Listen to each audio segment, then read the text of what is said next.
കൊതുകിനെ ഭയന്ന് കാളയ്ക്ക് ജീവൻ അർപ്പിച്ച ആ മഹാമനുഷ്യന് വേണമെങ്കിൽ ഒരു നോക്ക് കണ്ടോളൂ. ചിരിക്കരുതേ.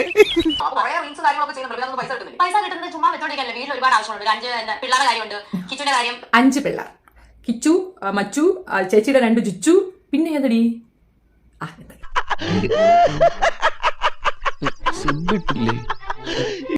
അവന് പോക്കറ്റ് മണി കൊടുക്കാറുണ്ട്, കൊച്ചിന്റെ കാര്യം നോക്കണം, അവന് ഭാര്യ ആശുപത്രി കൊണ്ടുപോകണം, വീട്ടിലെ ചെലവ് നടത്തണം, പപ്പ അമ്മ, പിന്നെ തൊട്ടോട്ടപ്പുറം ചേച്ചി മക്കളുണ്ട്, ഇവർക്കെല്ലാം കിട്ടുന്നതല്ലേ. അപ്പൊ ചേട്ടനിക്ക് പണിയൊന്നും ഇല്ല എന്ന് പറഞ്ഞിട്ടുണ്ട്, മനസ്സിലായില്ലേ? എഞ്ചിനീയർ ആയ പെയിന്റർ ചേട്ടനിക്ക് പണിയൊന്നും ഇല്ല എന്ന് ചുരുക്കം. ഒരു സത്യമില്ലായ്മ നടക്കുന്നു. കാരണം അത് നിങ്ങളുടെ മനസ്സിന്റെ തോന്നലല്ല. ഈ അദ്ദേഹം ഉണ്ടാക്കുന്നത് ഒരിക്കൽ പോലും മുഖ്യധാര മാധ്യമങ്ങളിലേക്കോ ഓൺലൈൻ ഒരു ചെയ്തിട്ടില്ല. വിദ്യാഭ്യാസം കുറവാന്നേ ഉള്ളൂ, പിന്നെ ഇച്ചിരി ബുദ്ധി കുറവും.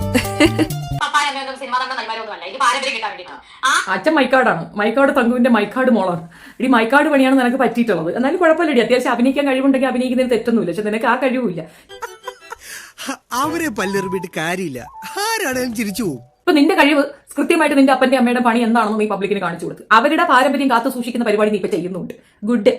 കൗതുക ലേശം കൂടുതലാണ്, മാപ്പാക്കണം.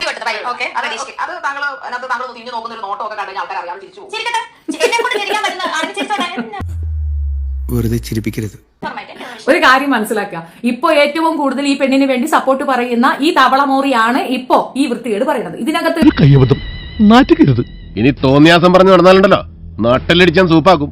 പക്ഷെ താങ്കൾ അതിനകത്ത് കാണിക്കുന്ന അഭിനയം കണ്ടിട്ടാണ് ആൽബം, താങ്കളുടെ അഭിനയ മികവ് കൊണ്ടല്ല, താങ്കളുടെ അഭിനയ ദാരിദ്ര്യം കൊണ്ടാണ് അത് കിട്ടുന്നത്. ഞാൻ പറഞ്ഞു നിങ്ങളുടെ മനസ്സിലെ തോന്നല, അതൊരു സത്യം മാത്രം. എന്ത് സമ്മതിക്കാൻ കണ്ടിട്ടില്ല, എല്ലാം സമ്മതിക്കില്ല. സമൂഹത്തിനൊരു ബാധ്യതയായി മാറും, സമൂഹത്തിന് ബാധ്യതയായി മാറുമെന്ന് ഞാനുള്ള തീരുമാനം, സമൂഹമല്ല തീരുമാനം. കറക്റ്റ് ആണ്. സമൂഹത്തിന് അവളൊരു ബാധ്യതയാണ് കുട്ടി, സമൂഹത്തിന് അവളൊരു ബാധ്യതയാണ്. അതുകൊണ്ടാണ് നിങ്ങൾ എടുത്തു വെച്ച് സംസാരിക്കുന്നത്. ഇവളെ കണ്ട് ഇൻഫ്ലുവൻസ് ആയി നമ്മുടെ കുഞ്ഞുങ്ങളും ഇതേ ഫീൽഡ് തിരഞ്ഞെടുക്കുകയാണെങ്കിൽ അതിൽ പ്രശ്നമുണ്ട് എന്ന് തന്നെയാണ് പറഞ്ഞത്. അപ്പൊ കുട്ടികളെന്നും വെബ് സീരീസ് കാണിക്കാൻ പറ്റത്തില്ല എന്ന് അറിയാം, പ്ലക്കമ്മയ്ക്കത് അറിയാം അല്ലേ? മനസ്സിലാക്കി കളഞ്ഞല്ല. പിന്നെ ബന്ധുക്കൾ സ്വാഭാവികമായിട്ട് സപ്പോർട്ട് ചെയ്യും. കാരണം ഒരെണ്ണത്തിന് ജോലിക്ക് പോകാൻ വയ്യ, എല്ലാത്തിനും വിയർപ്പിന്റെ അസുഖം, അതുകൊണ്ട് ഒരൊറ്റ ഒരെണ്ണത്തിന് ജോലിക്ക് പോകാൻ വയ്യ. അപ്പൊ പിന്നെ ഇവള് എങ്ങനെ പോയി കാണിച്ച വട കാണിച്ചാലും ക്രീം വെച്ചിട്ടുണ്ടാക്കിയാലും എന്ത് കുന്തം കാണിച്ചാലും സംഗതി ഇങ്ങ് കിട്ടണം, അത്രയും പോയി ചത്തൂടേടാ.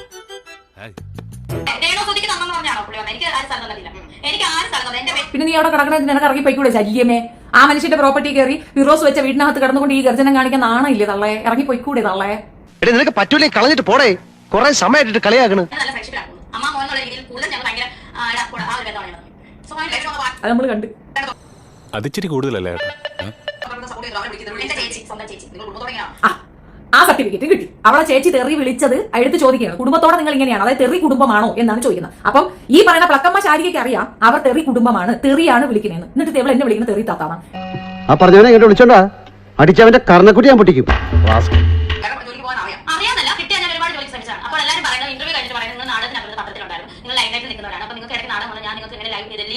നീ ഒന്ന് പോടാ, നീ പണ്ടേ ഉടായിപ്പാ. കഷ്ടം, പാവം. അതുകൊണ്ടാണ് അങ്ങനെയാണ് അവള് ജോലിക്ക് പോകാതിരുന്നത് സത്യമായിട്ടും. ബട്ട് ഞാൻ പറയുന്നു, ഇതുപോലൊരു നശിച്ച ജോലി